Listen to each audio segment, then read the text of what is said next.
하나님께 예배하시는 여러분들을 나사렛 예수 이름으로 환영합니다. 놀라우신 예수님이 주시는 평강과 은혜가 함께하길 바라며 찬송가 95장입니다. 95장 나의 기쁨 나의 소망 되시며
우리를 대신하여 십자가를 지게 하신 아버지 하나님, 그 순종하신 예수 그리스도의 은혜 가운데 살고 있는 저희들입니다. 세상 가운데 지극히 약한 사람들이지만 약한 가운데 강함되어 주시는 그리스도 예수로 말미암아서 우리의 삶도 우리의 영혼도 우리의 마음과 생각도 주의 은혜 가운데 굳건해지고 강해지게 하심을 감사드립니다. 능히 그리스도 예수께서 십자가를 지심으로 말미암아 사망의 권세를 이기시고 죄의 권세를 깨신 것처럼 죄의 권세를 깨신 그리스도 예수 의지하고 바라보며 우리에게 있는 세상을 이기게 하여 주옵소서. 이 모든 일들이 성령의 은혜 가운데에 우리 마음에서 시작된 것임을 알고 있사오니 우리의 심령을 주의 은혜로 강건케 하여 주옵시고 주의 능력으로 굳건하게 하여 주옵시고 성을 빼앗는 자보다 마음을 지키는 자가 강하다라고 말씀하여 주셨사오니 오늘 한날 그리스도 예수가 주신 그 선한 마음, 거듭난 이의 마음을 지키며 살아갈 수 있는 한날 되게 하여 주옵소서. 기도하오매 병의 권세가 깨끗하게 사라지게 하여 주옵시고 진실로 악한 모든 것들이 뒤로 물러가게 하여 주옵시며 하나님의 선한 말씀만이 그의 십자가만이 우리의 삶에 채움받게 하여 주옵소서. 주께서 기도하시는 또 예배하는 모든 이들의 심령 가운데 주의 성령 기름 부으심을 넘치게 하시기를 간절히 원하옵고 예수님 이름으로 기도하옵나이다. 아멘. 오늘 함께 대하실 말씀은 사무엘하 19장 24절로부터 30절 말씀입니다. 구약성경 496면에 사무엘하 19장 24절로부터 30절 말씀입니다. 말씀을 한 절씩 번갈아 읽어보지요. 제가 사무엘하 19장 24절부터 읽겠습니다. 사울의 손자 무비보셋이 내려와 왕을 맞으니 그는 왕이 떠난 날부터 평안히 돌아오는 날까지 그의 발을 맵시 내지 아니하며 그의 수염을 깎지 아니하며 옷을 빨지 아니하였더라.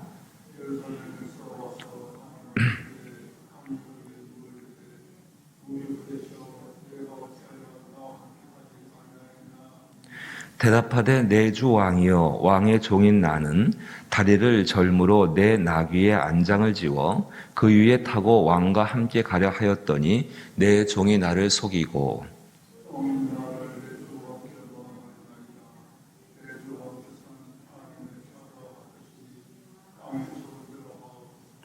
내 아버지의 온 집이 내 주 왕 앞에서는 다만 죽을 사람이 되지 아니하였나이까. 그러나 종을 왕의 상에서 음식 먹는 자 가운데 두셨사오니 내게 아직 무슨 공의가 있어서 다시 왕께 부르짖을 수 있사오리까 하니라.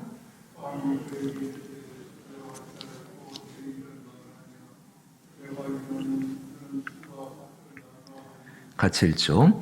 무비보셋이 왕께 아뢰되 내 주 왕께서 평안히 왕궁에 돌아오시게 되었으니 그로 그 전부를 차지하게 하옵소서 하니라. 아멘. 무비보셋 이야기를 기억하십니까? 사무엘하 9장 말씀 1절부터 13절 한 장 전체에 걸쳐서 이 무비보셋과 다윗의 이야기를 하고 있습니다. 오늘 한번 시간을 내셔서 사무엘하 9장입니다. 9장 이야기를 한번 쭉 읽어보시게 되면은 이 무비보셋이 참 불운하다고 말을 해야 되나요? 사울의 손자죠. 이 요나단, 사울의 아들 다윗의 절친 요나단의 그 자녀입니다. 그 왕이 계승자입니다. 그런데 이제 이 사울과 요나단이 전쟁에서 죽임을 당하게 되어지고 내란이 일어나게 되어지죠. 그로 말미암아서 쫓겨갈 때에 이 무비보셋이 이 유모가 안고 데려가다가 떨어뜨렸나 봅니다. 그래서 두 다리가 이렇게 부러져 가지고 이 저는 신세, 그러니까 다리를 못 쓰는 사람이 되어져 버렸는데 그렇게 해서 이제 그 도망가게 되어지고 그 다음에 이 무비보셋이 상속받을 땅을 누가 차지하고 있었는가? 사울의 종인 시바가 차지를 하고 있었습니다. 이 다윗이 다시 이제 예루살렘 성에 돌아와서 이 무비보셋을 찾았습니다. 옛날 요나단과의 약속을 기억하고 그 돌봤는데 그래서 이 무비보셋이 왔을 때에 자기의 식탁에 함께 참여하게 하고 정말로 왕자처럼 대우해 지위를 회복시켜주고 또 은혜를 더하고 땅을 다 도로 찾아가지고 이 무비보셋 앞으로 돌려주었습니다. 참 대단한 은혜를 입은 사람이지요. 마치 우리가 세상 가운데 죄와 사망 가운데에 종노릇하고 그렇게 눌려있던 사람들이 그리스도 예수로 말미암아서 새 생명을 얻게 되어지고 날마다 왕의 잔치, 왕의 기쁨 가운데 참여하는 사람들이 되어지게 되어지고 또 그 가운데에서 베드로 전서가 약속하고 있는 것처럼 썩지 않고 쇠하지 않고 더럽혀지지 않는 하늘의 유업을 받을 사람으로 살아가게 된 것이 그리스도 예수를 믿는 그리스도인들이 받은 은혜 중에 은혜이지요. 근데 이제 다윗이 그 압살롬의 반역 사건 때문에 예루살렘 성에서 정말로 야밤도주하듯이 그렇게 쫓겨가게 되어집니다. 다른 사람은 모르지만 말입니다. 다른 사람은 모르지만은 이 무비보셋은 다윗과 함께 해야 했습니다. 다윗의 마음 가운데에서 그 한밤중에 아들의 반란 때문에 왕궁에서 쫓겨나왔습니다. 쫓겨나와서 다른 사람을 기대하는 것보다 다른 사람, 이 사람은 꼭 나와 좀 함께 했으면 좋겠다. 예, 그 사람 중에서 누구를 찾았는가? 오늘 말씀을 보게 되니까는 이 외롭고 힘겨울 때 다윗이 무비보셋을 찾았던 것 같습니다. 오늘 25절 말씀 보니까는 예루살렘에서 와서 왕을 맞을 때에 왕이 그에게 물어 이르되 무비보셋이여 내가 어찌하여 나와 함께 가지 아니하였더냐라고 묻습니다. 다른 사람에게 묻는 것이 아니라 정말 기대하는 그 한 사람이 있죠. 그 한 사람이 다윗에게는 무비보셋이었습니다. 다른 왕자들은 다 없다고 할지라도 이제 가장 사랑하는 압살롬이 반역을 일으켰는데 다윗에게 무슨 소망이 있겠습니까? 그런데 그렇게 새로 얻은 아들, 새로 얻은 그 무비보셋, 그 아들만큼은 있기를 원했던 것이 이 다윗의 모습이었습니다. 26절 말씀 보니까 왜 못 나왔는지 그 함께 나가지 못한 이유에 대해서 이 무비보셋이 설명을 합니다. 대답하되 내 주 왕이요 왕의 종인 나는 다리를 절므로 내 나귀에 안장을 지어 그 위에 타고 왕과 함께 가려 하였더니 내 종이 나를 속이고 그 종이 바로 시바입니다. 그리고 다윗이 요단강 건너가서 그 광야로 나갔을 때 이 시바가 찾아오게 되어집니다. 그래서 이렇게 모함하지요. 그때 이 다윗은 묻습니다. 무비보셋은 어디 있느냐? 그때 이 시바가 이렇게 이야기합니다. 예, 지금 왕궁에서 편안히 있습니다. 아니 어떻게 그 사람이 그럴 수가 있느냐? 그 사람은 시바가 이렇게 이야기합니다. 그 사람은 사울의 손자입니다. 27절 보니까 종이 나를 내 주 왕께 모함하였나이다. 그렇게 모함합니다. 내 주 왕께서는 하나님의 사자와 같으시니 왕의 처분대로 하옵소서. 자기가 속았다는 것을 알고 그리고 이미 기회를 놓쳤다는 것을 알고 있지만은 24절 말씀 보니까는 이 무비보셋이 다윗을 향한 마음이 변함이 없음을 행동으로서 보여주고 있습니다. 사울의 손자 무비보셋이 내려와 24절에 왕을 맞으니 그는 왕이 떠난 날부터 평안히 돌아오는 날까지 그의 발을 맵시 내지 아니하며 그의 수염을 깎지 아니하며 옷을 빨지 아니하였더라.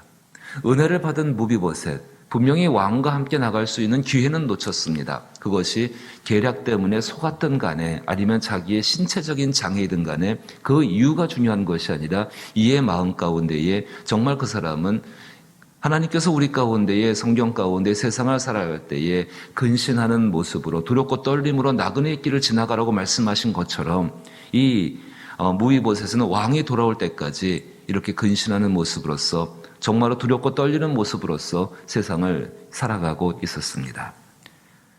근데 왕이 돌아왔습니다. 이제 왕이 이야기합니다. 왜 나와 함께 가지 않는가? 자기의 상황을 이야기합니다. 근데 놀라운 것은요, 28절 말씀을 보십시오. 그리고 29절에, 28절 말씀에 내 아버지의 온 집이 내 주 왕 앞에서는 다만 죽을 사람이 되지 아니하였나이까. 그러나 종을 왕의 상에서 음식 먹는 자 가운데 두셨사오니 다윗 왕이 이 무비보셋을 자기의 식탁에 초대하여서 왕자들과 함께 식사를 하게 하는 놀라운 것을 베푸십니다. 그런데 그 다음 말이 보니까 내게 아직 무슨 공의가 있어서 다시 왕께 부르질 수 있사오리까. 지금 자기가 왕 앞에 이야기하고 있는 이유가 무엇인가? 왕이 나를 당신의 식탁에 초대하여서 다른 왕자처럼 대우해 주었습니다. 마치 예수님이 우리를 하나님의 나라에 초대해 주시고 그 나라 가운데 살게 하신 것처럼 그것만이 나에게 의입니다. 그것만이 나에게 공의입니다. 그것이 당신의 그런 모습이 없었다면 나는 결코 지금 당신 앞에 서 있을 수조차 옛날이나 지금이나 서 있을 수조차도 없는 사람인 것을 지금 이 사람 인정하고 있는 것이지요. 우리의 생각과는 참 다릅니다. 우리의 공이라고 한다면은 내 공로와 내 행위와 내가 무엇인가 한 수고에 대해서 그것이 나의 의인 것처럼 생각하고 살아갈 때가 있습니다. 세상 가운데 그것이 인정받고 그것으로 인하여서 어떤 명성들과 부와 지위들과 권력들을 얻는 것도 사실입니다. 하지만 과연 죄인인 우리가 하나님 나라에서 죄인이 한 수고가 그것이 의미가 있겠습니까? 왜 의미가 없는 줄 아십니까? 다른 게 아닙니다. 하나님은 거룩하시기 때문에 그러합니다. 그 거룩함 때문에 우리가 우리에게는 그 죄로 인해서 거룩함이 없기 때문에 그 앞에 우리의 의를 주장할 수가 없습니다. 우리는 그리스도 예수께 사랑을 빚주고 사람인 동시에 그리스도의 의를 빚주고 사는 사람입니다. 이 모든 죄를 대신하여서 이 더러움과 이 부정함에 대해서 그리스도 예수께서 피를 흘리심으로 말미암아 하나님의 약속의 말씀대로 그의 피가 모든 것을 정결케 하셨고 하나님 보실 때에 우리가 거룩하고 깨끗하고 성결하고 그리스도 예수의 의를 가진 사람이 되어진 것입니다. 아마 사단이나 원수들은 그렇게 이해할 것입니다. 저 그리스도인이 뭐가 깨끗합니까? 저 사람이 어떤 행동을 살펴보십시오. 하나님 정말 불꽃 같은 눈으로 감찰해 보시면은 저 사람의 안에부터 외까지 그리고 앞으로 장차 지을 죄까지 한번 다 살펴보십시오. 당신은 전능하신 분이시니까. 하나님 그렇게 말씀하십니다. 그것이 있는 것을 나도 안다. 하지만 내 아들의 신실함은, 내 아들이 십자가 위에서 보여준 그 신실함은 그의 모든 허물을 덮었노라. 그 선포가 우리 가운데 있는 것이지요. 그 의를 깨달을 때에 비로소 죄로부터, 비로소 세상으로부터, 그리고 후패해져가고 썩어져가는 육체의 삶으로부터 영적인 삶들을 얻게 되는 줄로 믿습니다. 그 삶의 은혜가 우리와 함께하게 되기를 원합니다. 그리고 29절에 다윗의 인간적인 모습 하나가 등장해요. 왕이 그에게 이르되 내가 어찌하여 또 내 일을 말하느냐. 내가 이르노니 너는 시바와 밭을 나누라. 전에는 밭을 다 줬거든요.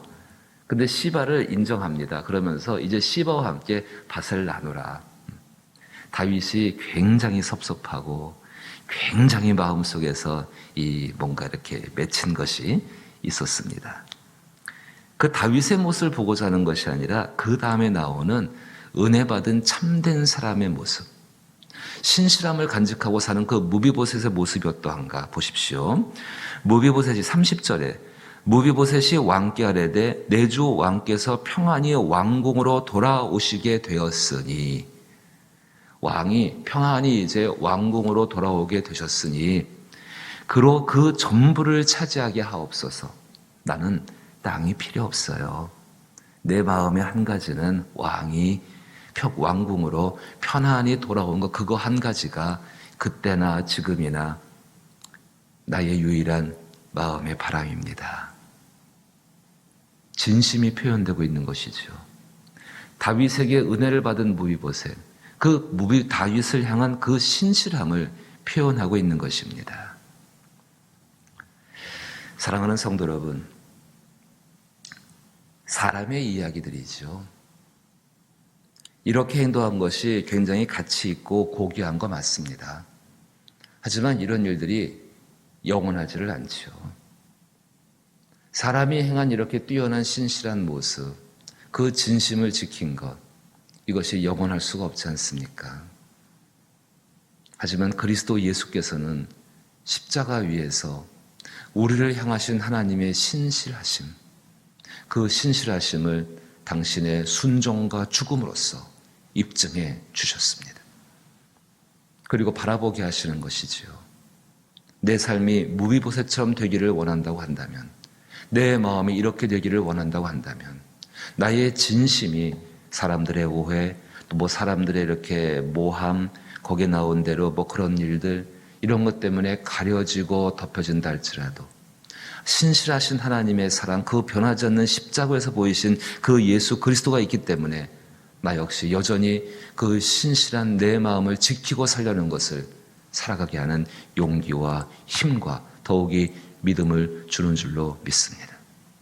우리의 삶 가운데에서 가만히 돌이켜보게 되면은 이 시대가 얼마나 신실한, 처음의 마음을 지키지 못하고 그 마음이 변질되어지고 그 마음의 목적이 처음에는 좋고 귀한 것 가운데 있다가 여기 보게 되면 땅의 문제지요. 재산의 문제.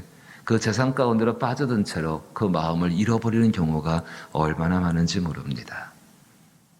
사랑하는 성도 여러분, 그리스도 예수의 십자가를 바라보며 우리 가운데 여전히 베푸시는 하나님의 신실함을 기억하며 우리의 삶도 세상 가운데 우리의 마음을 뺏기는 것이 아니요 오직 그리스도 예수의 십자가 앞에 그 마음을 모으고 하나님의 성실함을 따라 나도 가장 신실한 부모가 되어지고 신실한 목사가 되어지고 신실한 우리 사랑하는 성도들이 되어지고 신실한 교회가 되어지고 무엇보다 세상 속에서 신실한 그리스도인으로 살아감으로 말미암아 하나님의 복된 역사를 이룰 수 있는 저와 여러분 될 수 있기를 주님의 이름으로 축복합니다.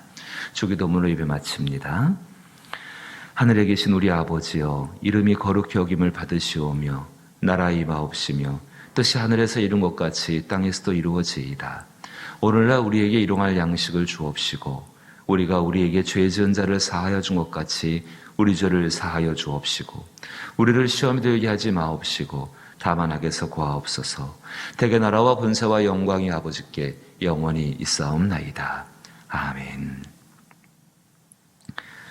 그리스도 예수의 십자가 복음은 증거되어져야 합니다. 이 복음을 통해서 이 땅 가운데에 주 예수가 보이신 하나님의 신실함이 선포되고 이루어지게 하여 주옵소서. 이것이 나의 가정이요, 나의 또 직장이요, 공동체요, 또 우리의 미래 가운데 교회 가운데 이루어지게 하여 주옵소서. 염려하지 말라라고 주께서 말씀하셨죠. 왜 그렇습니까? 우리의 입장과 우리의 상황에 따라서 이 하나님의 능력이 바뀌는 게 아니라 그 신실하심 때문에 하나님의 능력이 우리를 보호하시고 인도하시기 때문 아닙니까? 믿으면서 염려가 있다고 한다면 그것을 기도의 제목으로 바꾸어서 기도할 수 있는 시간 되기를 원합니다. 믿지 않는 영혼들을 위해 기도하시고 병들고 약한 이를 위해서 중보하시게 되기를 부탁을 드리옵고 선교주와 여러 교회들을 위해 기도하시고 특별히 자녀들을 위해 기도하실 때는 우리 수험생과 우리 고3들 또 시험을 앞두고 있는 청년들이 많이 있습니다. 위에서 또한 기도 부탁드리고 코로나19가 이제 2년째로 접어들고 있는데 우리 어린 자녀들 유치원부터 시작해서 우리 중고등학생, 대학생들 때까지 참 그 학업하는 게 쉽지가 않습니다. 위에서 또한 기도 부탁드립니다. 함께 기도하십시다.